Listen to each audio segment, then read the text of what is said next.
Osbourne went from someone who was constantly off his face with a drug addiction to an absolute genius in the heavy metal scene. Ozzy was actually the first vocal artist I had ever heard, and thanks to this amazing singer, I pushed so I could become one myself. Born John Michael Osbourne on the 3rd of December 1948, Osbourne was raised with his 3 sisters and 2 brothers in a 2-bedroom home in Aston, Birmingham. At the age of 15, Ozzy left school trying to pursue a career in plumbing. It didn't work out, so he attempted to become a construction site labourer, car factory horn tuner, and even ended up working in a slaughterhouse. After a long list of jobs he couldn't follow through with, he ended up trying a life of crime, being caught trying to steal baby clothes? Really? I'm not even going to go into that. Prison was a real turning point for Ozzy. While in prison, he heard the song by the Beatles that made him turn his life around, ready to make a fresh start and try his luck in the music industry. Ozzy himself said, "I heard the song I Love You by the Beatles. From there on, I knew I was meant to be a singer." As stated before, I was similar when it came to listening to Ozzy. His voice drove me to try taking my own shot at singing.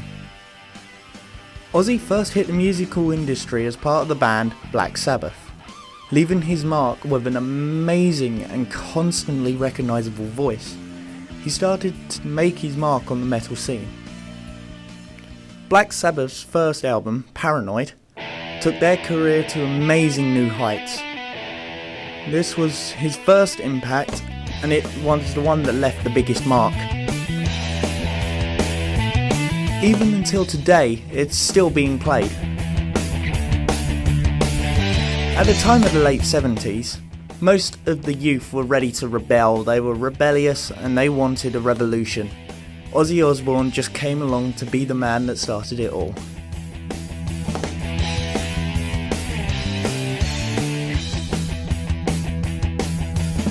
However, Ozzy didn't quite get along with everyone in the band, and so he left to pursue a solo singing career.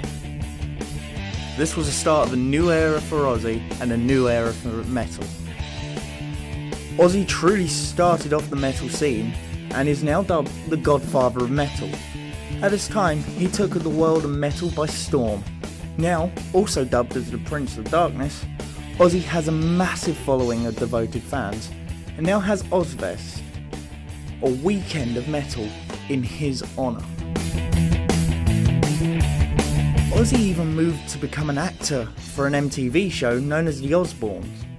This to me was a little bit of a sellout, but he quit not too far in. Ozzy will be remembered for his amazing voice, his stand as a singer, a songwriter, and the accusations he was part of.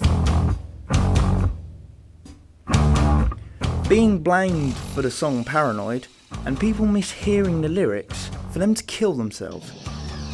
This came from a mistranslation in the song, of which the way Ozzy pronounced the lyrics spurred controversy.